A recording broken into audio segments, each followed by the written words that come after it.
Part 2, we will now see in paragraphs 794 to 797 how the self comes to see itself in the object that is God, the absolute being or Christ.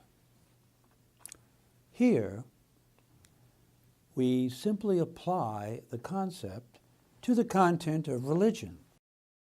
That is, the concept which emerged in conscience in the beautiful soul, which is the divine's intuition of itself and splits up into acting and judging conscience.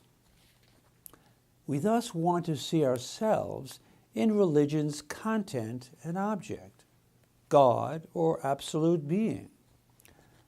The way this happens is that the concept of conscience is such that it, quote, contains both its own self and its opposite, end quote.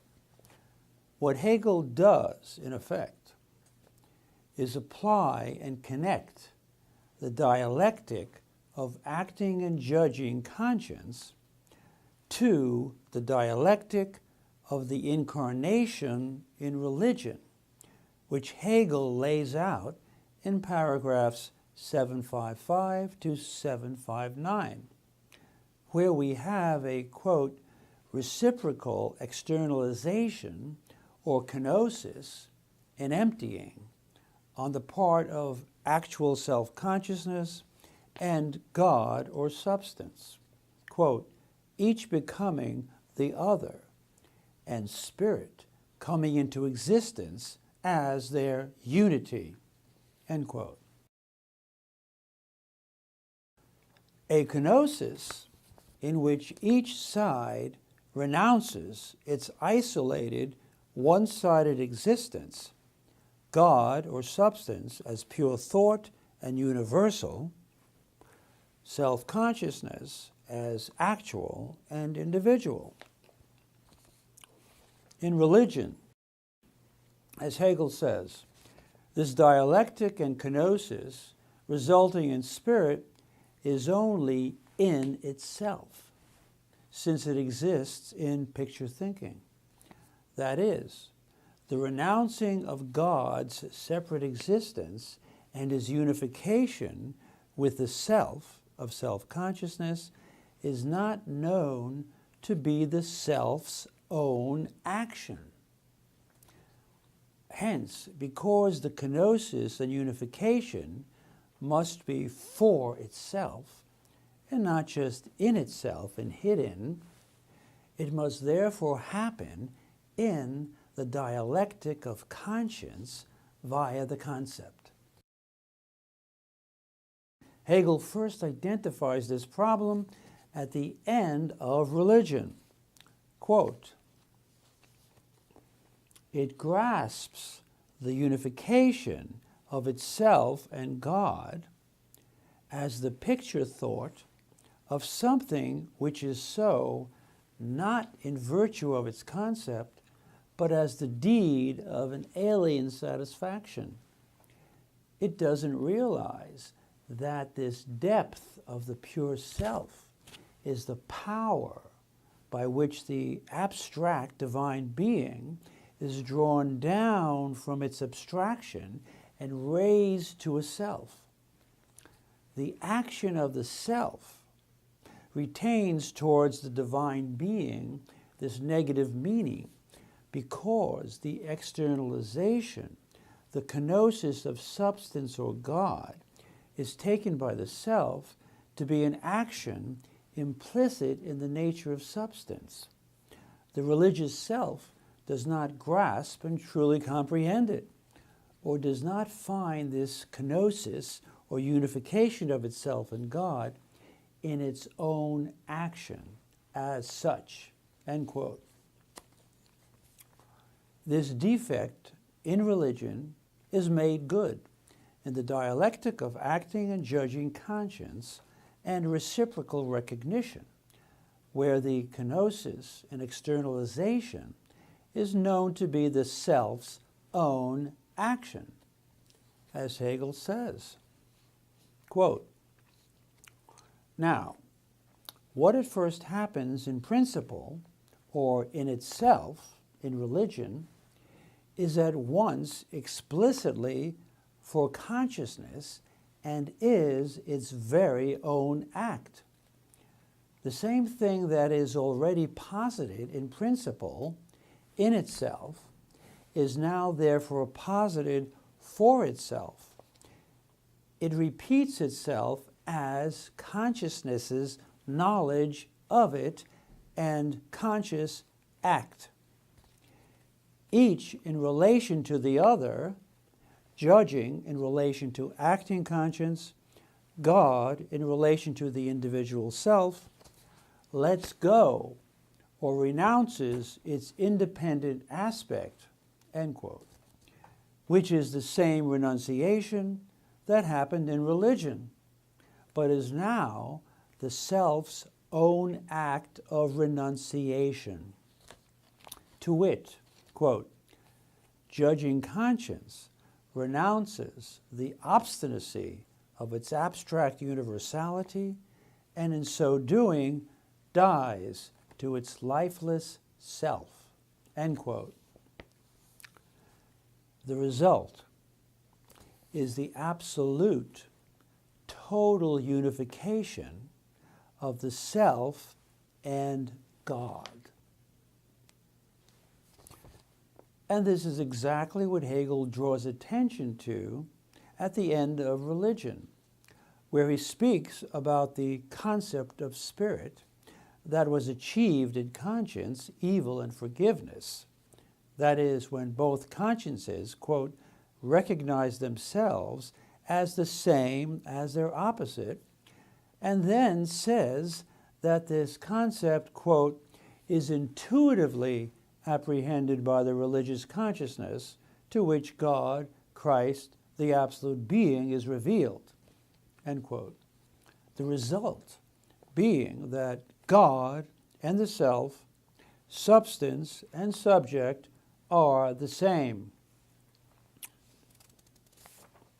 Note also that when Hegel says at Encyclopedia 194 that, quote, our true and essential self is God, and hence that the self is God, it is important to understand that by the self, Hegel means one's pure self, not one's empirical self or personal ego.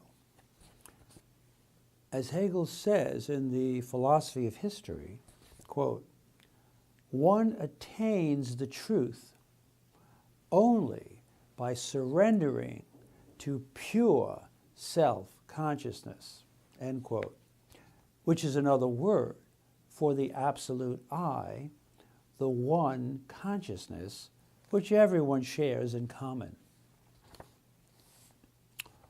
Now, of course, this unity of the self and God in religion is only intuitively apprehended and not conceptually comprehended, hence is only perfected in absolute knowing, where another defect of religion is now also remedied. The defect, namely, that spirit must be known not only as the historical individual Jesus, but as, quote, the self of everyone, end quote, which has just happened. That is, once I see myself via the concept in and as the same as Jesus, the God-man, I too become spirit, and so do you. Thus, we all see Jesus, the God-man, spirit, in and as each other, what is known as namaste.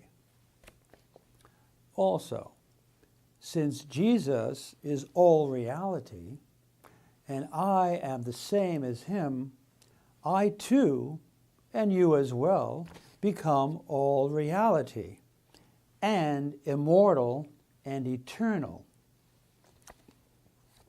as Hegel says, quote, "The individual as such is eternal and immortal."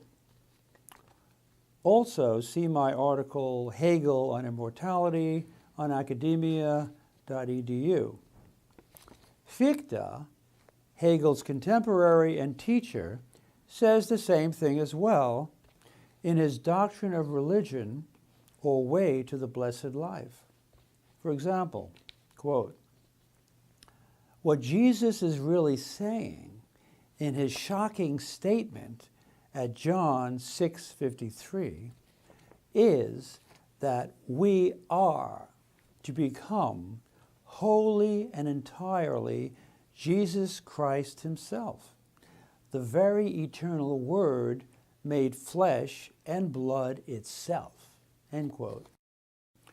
Fichte also infers that for the most part, the Christian community today is still living in the dark or Middle Ages, since it still regards Jesus as, quote, "that unattainable ideal into which he was transformed by the spiritual poverty of after ages," end quote.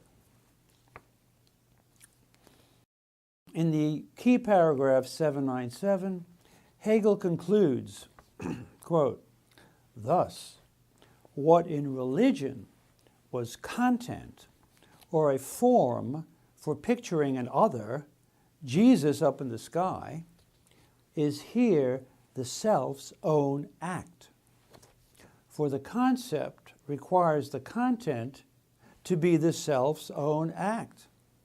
For this concept is the absolute knowledge of the self's act within itself as all essentiality and all existence, meaning that the self, yourself, is all reality and all truth.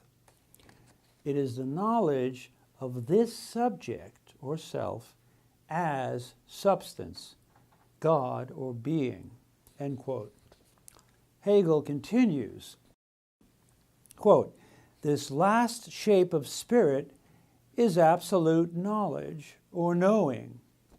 It is the spirit which gives its complete and true content of religion the form of the self, and thereby realizes its concept, remaining within its concept in this realization. It is spirit that knows itself in the shape of spirit, that is, in the shape of the concept," end quote. What is more, says Hegel, is that, quote, "truth is now identical with certainty. For truth is the content which in religion is still not identical with its certainty. But now religion's content, God, has received the shape of the self. Thus spirit, qua the concept, has become the element of existence and the form of objectivity for consciousness," end quote. Hence, a la Fichte, quote, "Nothing but the I, the self, the concept, anywhere exists," end quote. Finally, spirit or God, quote, "appearing in consciousness in this element of the concept, the self, is precisely absolute science," end quote. And science, or absolute knowing, is simply the one self or consciousness. Quote, "It is I, that is this I and no other I, and no less universal, or all I," end quote.